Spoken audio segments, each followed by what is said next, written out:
The Wrestling Observer newsletter's Dave Meltzer is called out by several independent pro wrestling promoters and promotions over a report in this week's Observer that WWE is exerting control over booking of WWE ID talents' independent pro wrestling matches. Brian Alvarez reveals the confusion and changes to this week's Dynamite card following AEW Revolution. AEW and Tony Khan petitioned to move Ryan Nemeth's lawsuit against them to private arbitration. The very latest details when it comes to Janelle Grant's lawsuit against WWE and Vince McMahon, an update on the Hardy Boys' WWE future plans after their recent NXT appearances, and Mandy Rose reveals she's now making 10 times more than her most recent WWE salary.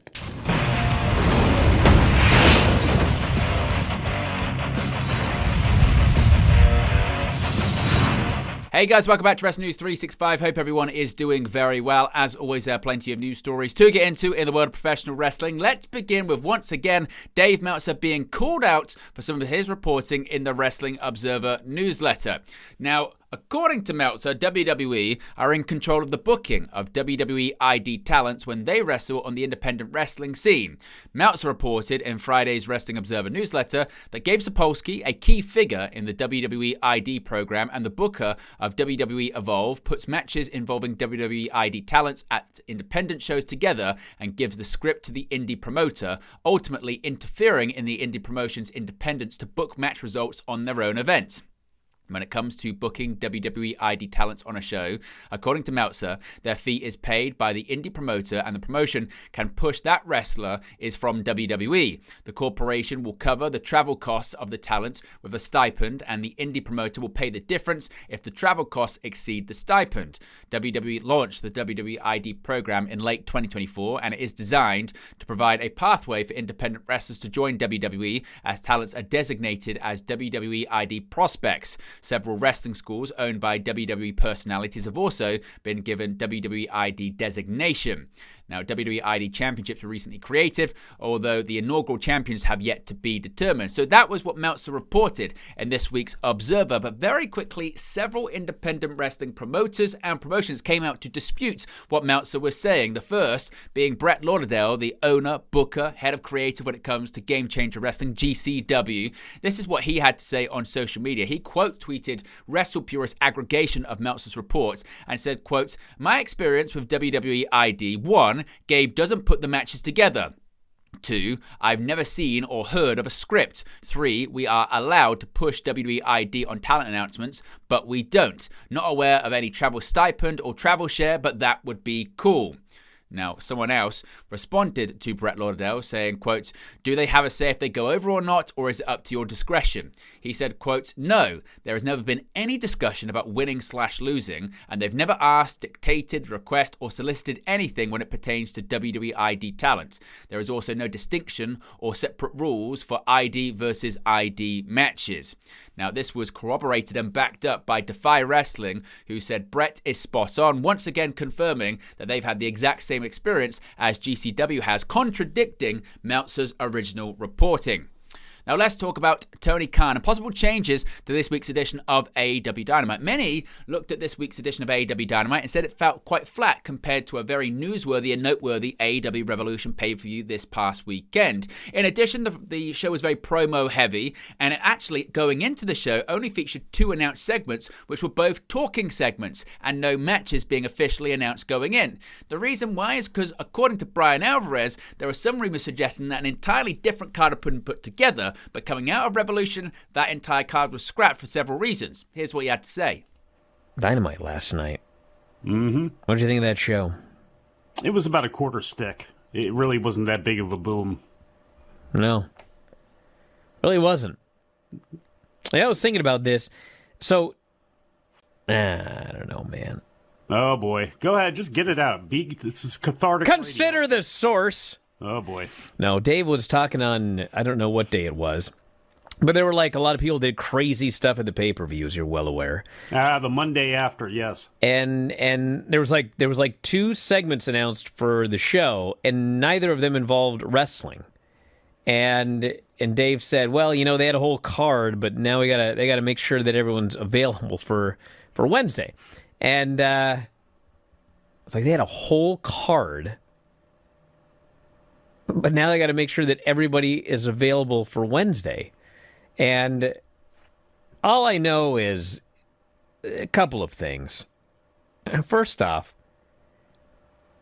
once he said that, I started to hear from people, and they were like, nah, come on. There really wasn't a whole card. What are you talking about? Maybe there was. I don't want to doubt anybody, okay? But let's talk about this.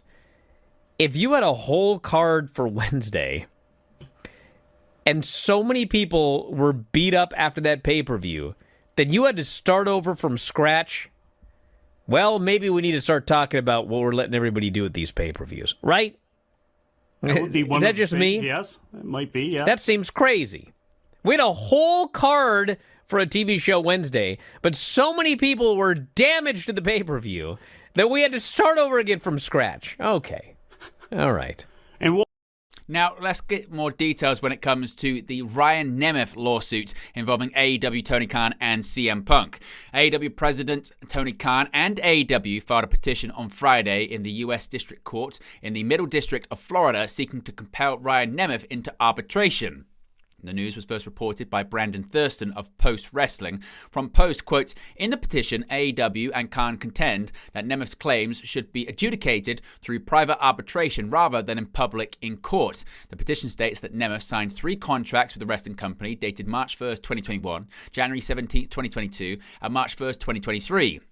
Each contract, the petitioners state, contains identical arbitration clauses that purport to mandate that disputes be resolved in Duval County, Florida, under JAM's Inc. arbitration rules. AEW and Khan argue that Nemeth has ignored his contractual obligations and binding authority requiring arbitration by filing a lawsuit in Los Angeles County. The company and its lead executive are asking the federal court to enforce the arbitration clause, direct him to pursue his claims in arbitration, and require Nemeth to pay for the attorney's fees that AEW is incurring by bringing this petition to court, end quote.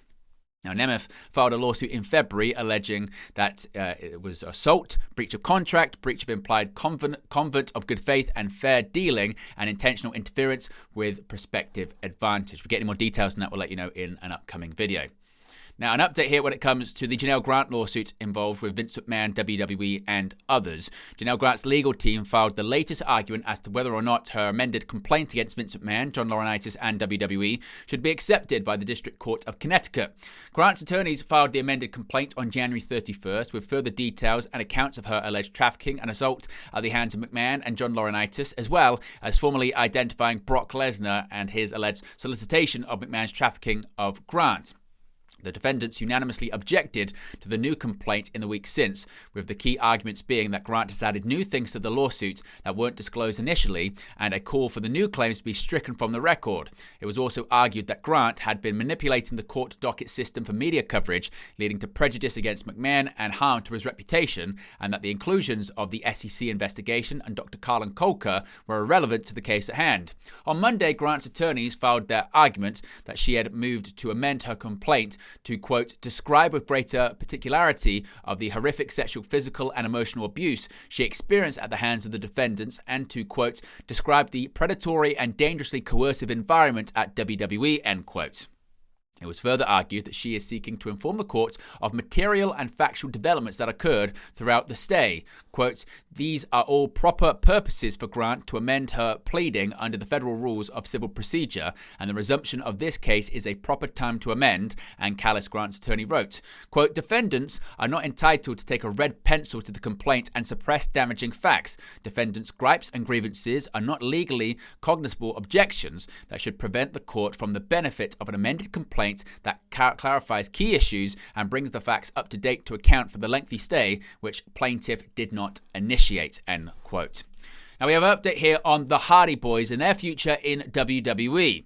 Their victory over No Quarter Catch Crew was followed by the TNA World Tag Team Championship match against Fraxium at NXT Roadblock on March 11th, 2025. Having retained the titles against Nathan Frazer and Axiom, Matt Hardy recently discussed the match and dropped a hint as to what to expect in the future on WWE.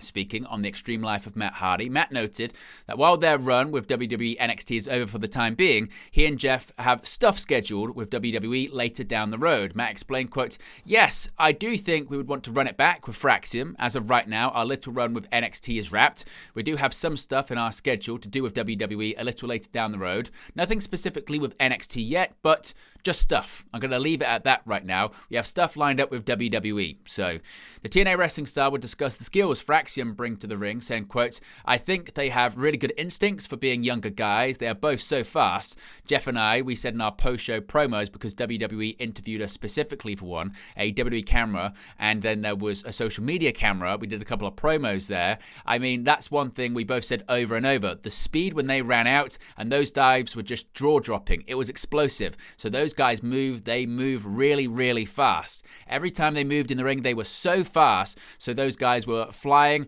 and I think that was part of the lure of the whole match as well, because there were times in there when they were faster than us. There were a couple of times when we caught them, when we tried to pick them off or do whatever else. But, I think that was a big part of our story as well. These guys were obviously faster. We were the young, fast guys back in the day, and the acolytes had to catch us and shut us down. And now we had to catch them and try and shut them down. From that perspective, I like Fraxium. It was our first time touching, and considering that was our first time getting in the ring and wrestling a match, I was really, really happy with it. I thought it was a solid match all the way through, and I thought it was a hell of a first match to have. Now, following the NXT match as a tag team, it's reported there was buzz internally this was just the beginning of things between the Hardys and WWE. Matt has previously suggested that he feels WWE was waiting to see where Jeff was in his personal life before pulling the trigger on a potential return. And finally, Mandy Rose has revealed an insight into life post-WWE. Former WWE wrestler Mandy Rose has revealed she is making 10 times more than her WWE salary by producing exclusive content. Quote, "I wake up when I want, do what I want, I don't have to take bumps or be on the road for 300 plus days, and I basically make 10 times the amount of money that I made in WWE in 1 year. That's crazy," Rose said on her Power Alphas podcast. Rose also noted that producing exclusive content in 2022 led to her making the same amount as 1 year of her WWE salary in only 3 months. Rose making exclusive content then on fan time led to her WWE release in December 2022, as the company felt they had to release the former NXT Women's Champion due to the explicit nature of the content on Rose's page. Rose was released only 1 day after she dropped the NXT Women's Championship to Roxanne Perez. Rose addressed her WWE departure on her podcast, saying, quote, "Basically using me as this sex symbol in a way where they can monetize off of it, but then all of a sudden I go and do this on my own, having a direct relationship with my fans, doing exclusive content. All of a sudden, within 24 hours, I get stripped of my 413-day title reign. I get fired with zero warning, and I'm sitting there like, wait, what?" In the month after her WWE release, it was noted that Rose made $1 million from her fan time page. She recently ruled out an immediate return to pro wrestling due to degeneration of her spinal discs caused by pro wrestling and bodybuilding. But there you go, guys, the latest pro wrestling news for you. Be sure to smash a like on the like button. Be sure to subscribe bottom right-hand corner. As always, let me know your thoughts in the comment section below, and I'll speak to you again very, very soon. Hey guys, thank you for watching, listening, streaming, or however you come across this video today. Be sure to click on the video on the right there to watch our next video, or click the bottom there to subscribe, or the bottom right hand corner. Thank you very much, and I'll speak to you again very soon.